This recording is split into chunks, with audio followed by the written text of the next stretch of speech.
All right. Welcome, everyone, to another podcast of Ridge Raiders. I'm Rebel Lee along with Wally. We are now in the double digits. It's, episode 10, season 1. And you said April 13th, 1979. Yep. Okay. Wished I could tell you a lot was going on back then, but I really couldn't tell you. I was too young to know. But this episode, yeah, I couldn't even tell you. I guess I was watching cartoons, but I couldn't tell you which ones they were. But this is Deputy Dukes. Okay, first of all, it was really weird seeing them in a deputy outfit in this one here. I couldn't believe that, but I do know. All the Dukes up in heaven were gonna be turning over. Oh yeah, because apparently they don't like the law. They must have all been crooks and criminals from day one, apparently. Why were they always at odds with Boss and Roscoe then? Yeah. But let's see. They won a snipe hunting contest, which was just hilarious. There's no such thing as a snipe. But they won $100 and thought they were going. That's where that tradition ever came from. What, snipe hunting? Yeah. It was basically a prank that people would do to city people. They'd tell them, they'd give them a bag and tell them they got to run out and catch snipe, and they'd send them out in the forest and start laughing. And they leave them. Yeah, and then start laughing about it. Yeah. Yeah. So I wonder if that's where that came from. I don't know. I don't know if it's that or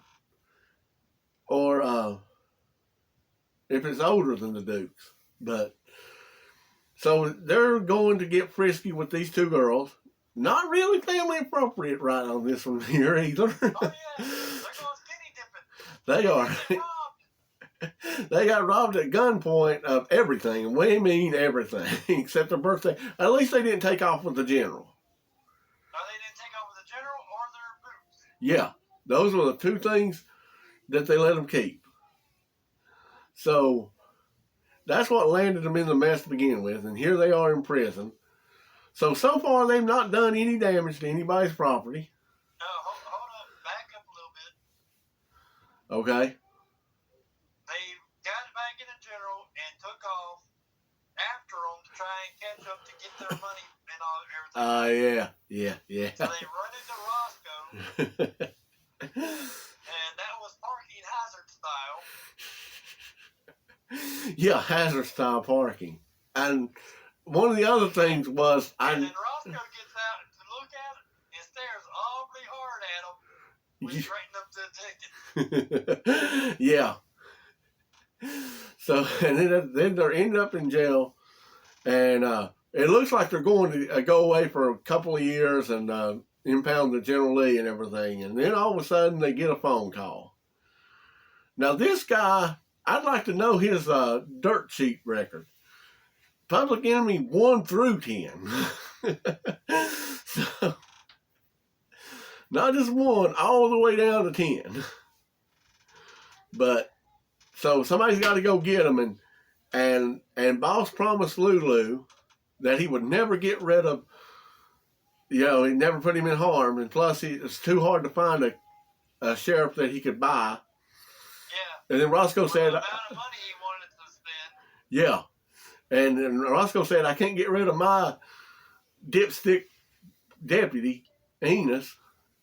So Boss has the perfect idea of, let's make the only 2 people in the whole Hazard County that ain't allowed to carry guns, deputies, and go after this guy. Now, you was talking about some of the comments on the narrator. I like the one. This is now episode 10. We're already 10 into it. At one point, he's like, and he goes, "That's Daisy." Just in case y'all haven't seen her face yet. Yeah. 10 episodes in, we haven't seen it by now.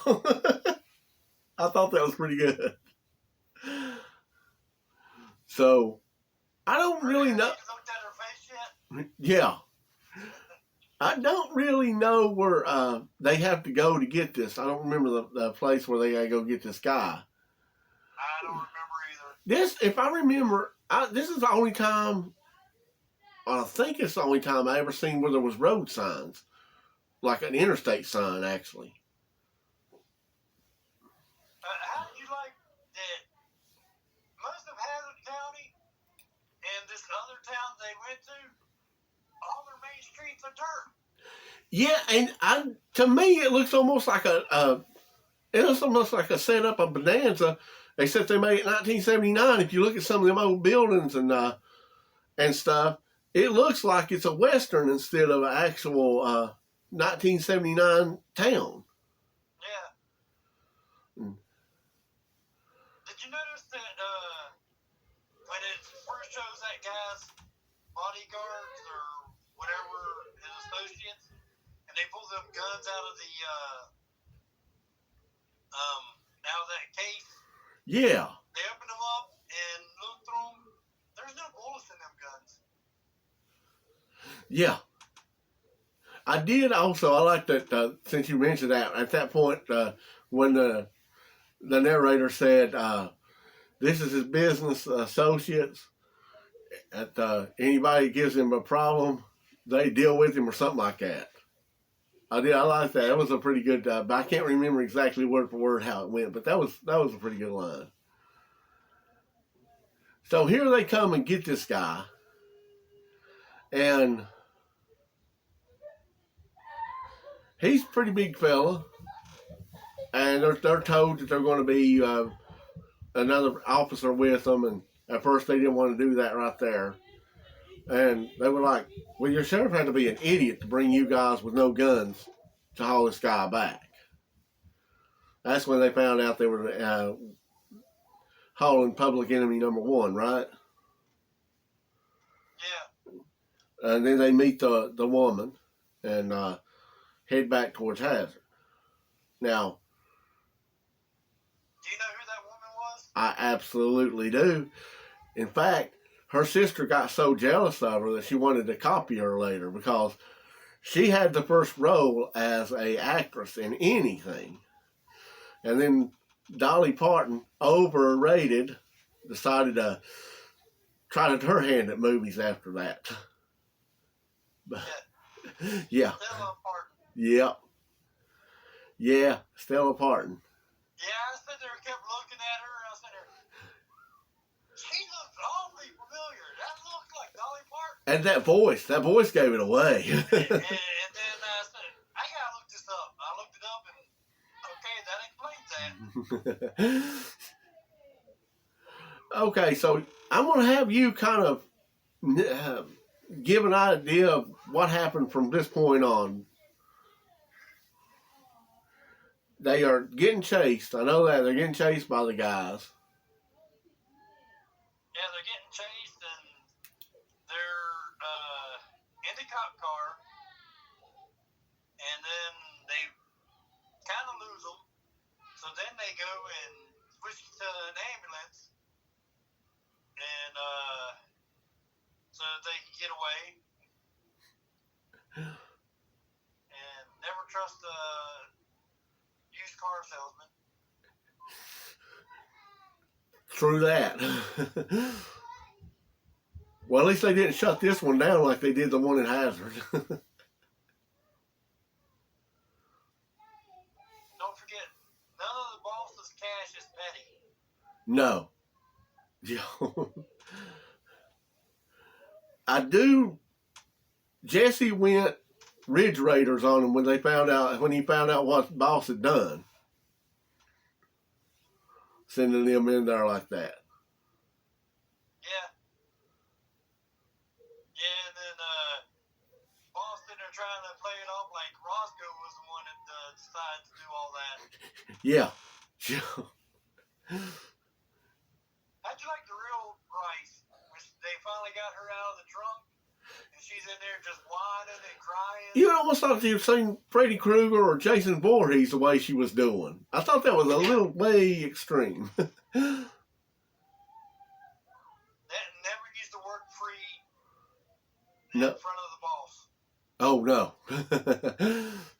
But he'd had his money spent. Everybody's gonna be in his hotels and eating at his restaurants and his bar. That's like when they coming out of the police station. At first, they said they got their covered up and everything, and they get in the back Yes. of the Yeah. car. Yeah. Oh yeah, that'll happen. Yeah. I don't know, the guy looking at him looked like he was 3 sheets to the wind though before. Like, I think he was trying to, am I sober? Is this happening? You know about the poor guy that couldn't get out of his car, out of his truck? Oh my gosh. The one that was in the Fred Sanford truck? Yeah. Yeah. Yeah. And then how do you like that the door, they paid for it through his tickets and then ended up having to pay again? Because Enos thought that Bo Lucas stole the car. Yeah. How'd you like when they were fixing the ambulance that they took to get the carburetor cleaned up? He says just takes that can that he poured in there and then just drops it in the engine.